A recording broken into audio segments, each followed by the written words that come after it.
Hello everyone, welcome back to my jbird, and I have another unique opening that's pretty cool.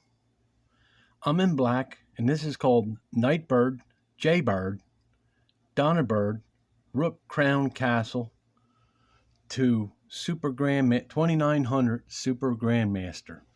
Now I did use the arrows and assistance online, and this bot, it's not a bot, I mean this program's online, it's an engine. So it is online, and I did use the arrows, the assistants.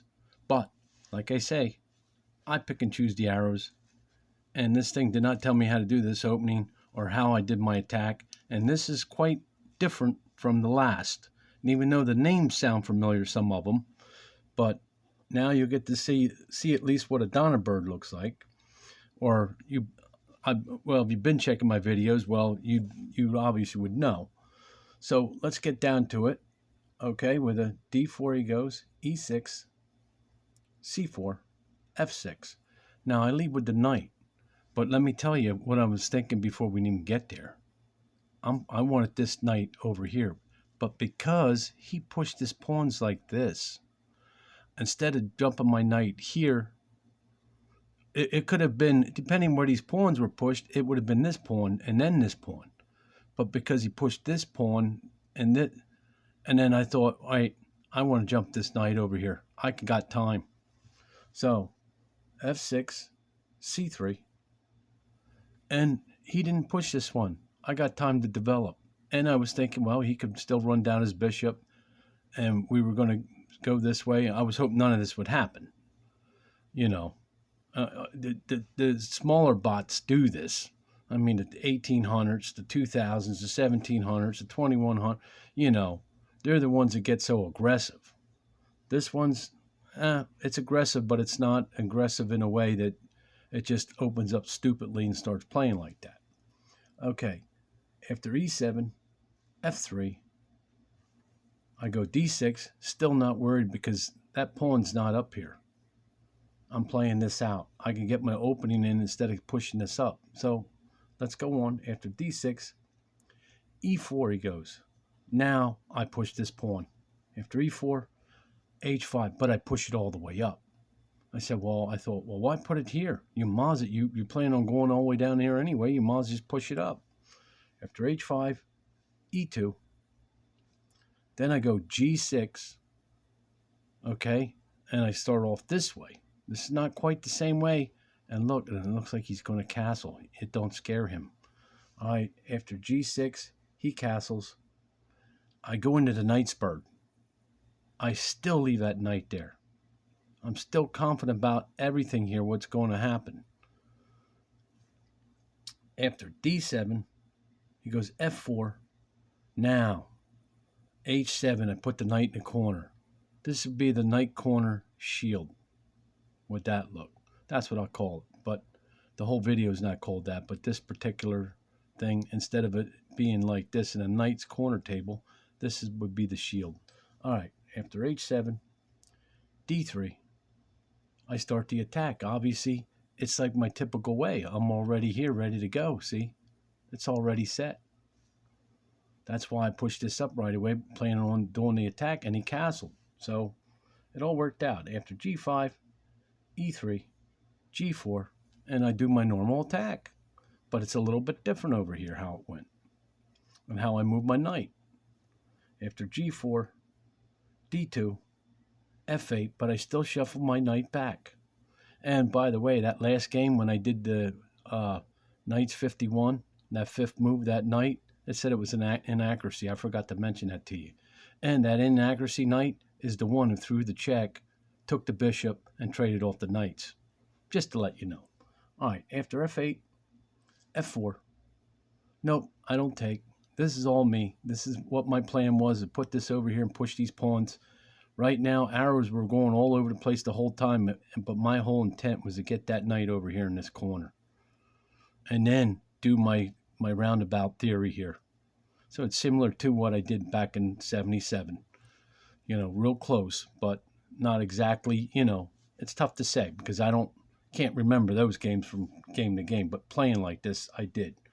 But after d7, e1, I go b6. I push this up. Now that's crazy how this thinking here is going here to push this up. I was thinking all kinds of things. You saw games where I run the queen over and put the queen in the hole here like this and then castle. Dude, I'm telling you, my mind was going, really crazy at this moment, what to do. And this is my jaybird right here.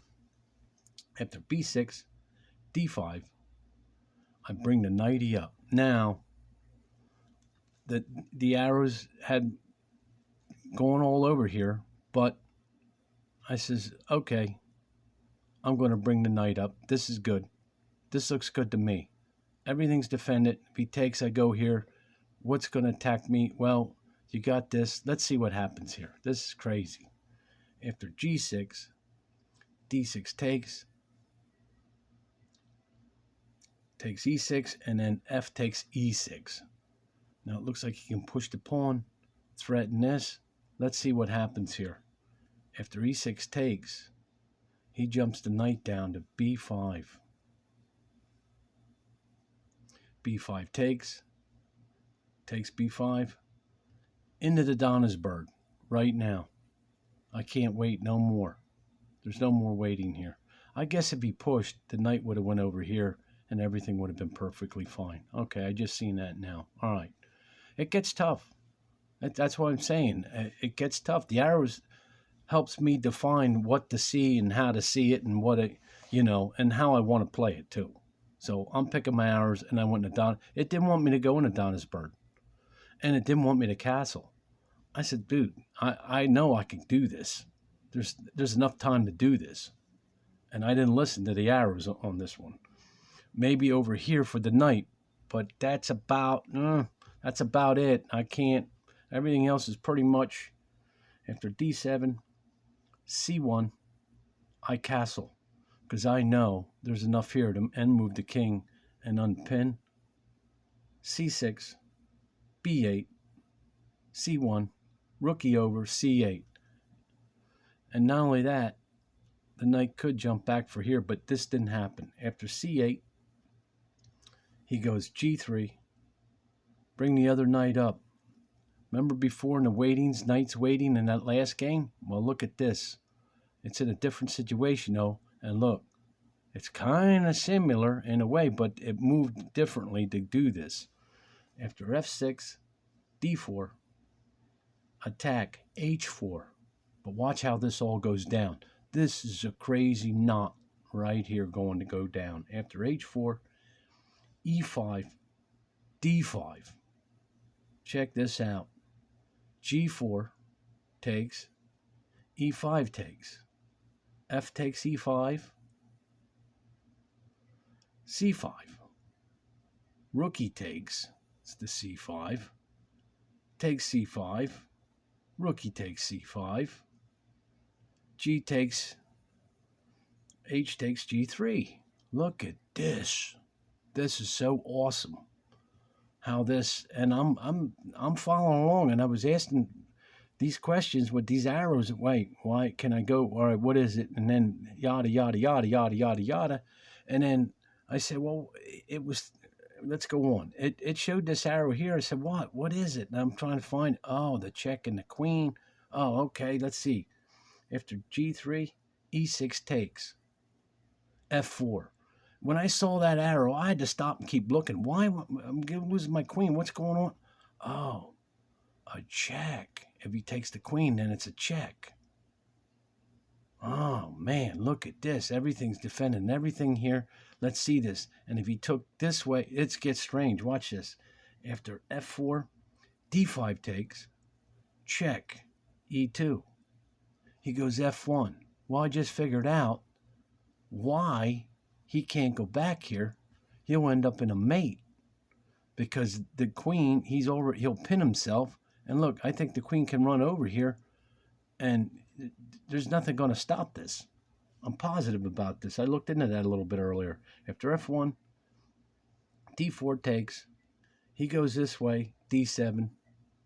I take, I'm getting the queen now.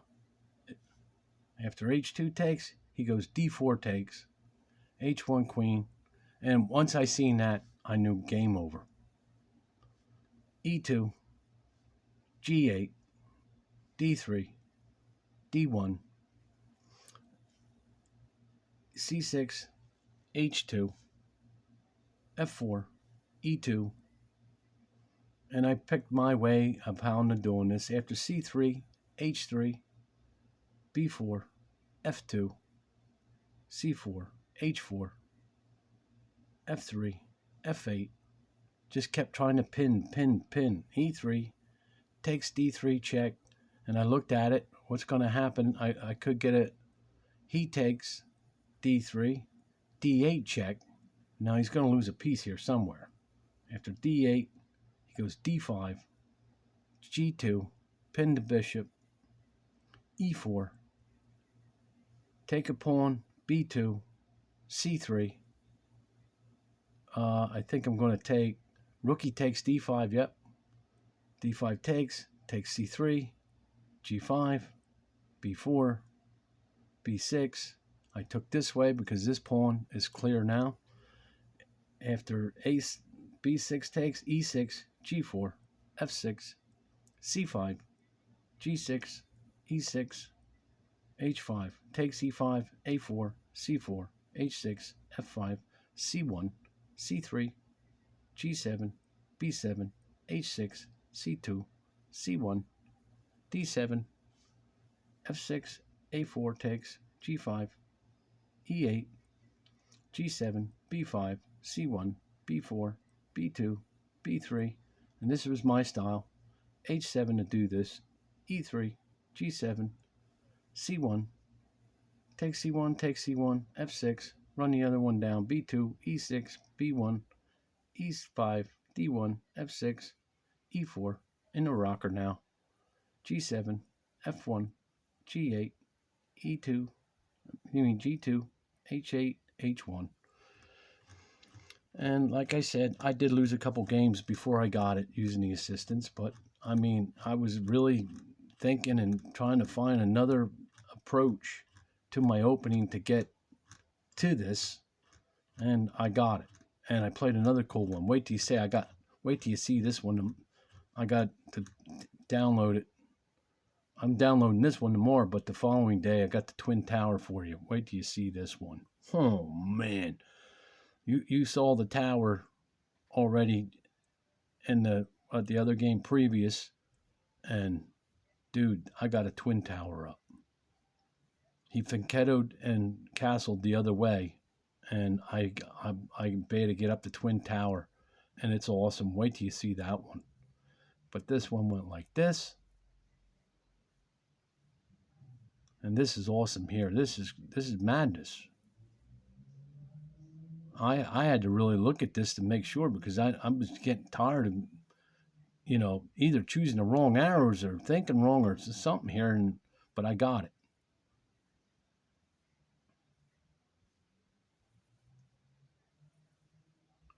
And this is how the game went, just like this. And that's my biggest problem without assistance. I miss great moves. Man, a couple games a day. I had some great, awesome games I lost, and man,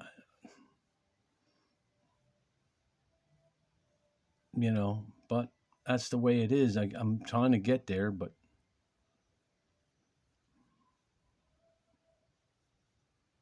and this is how it went.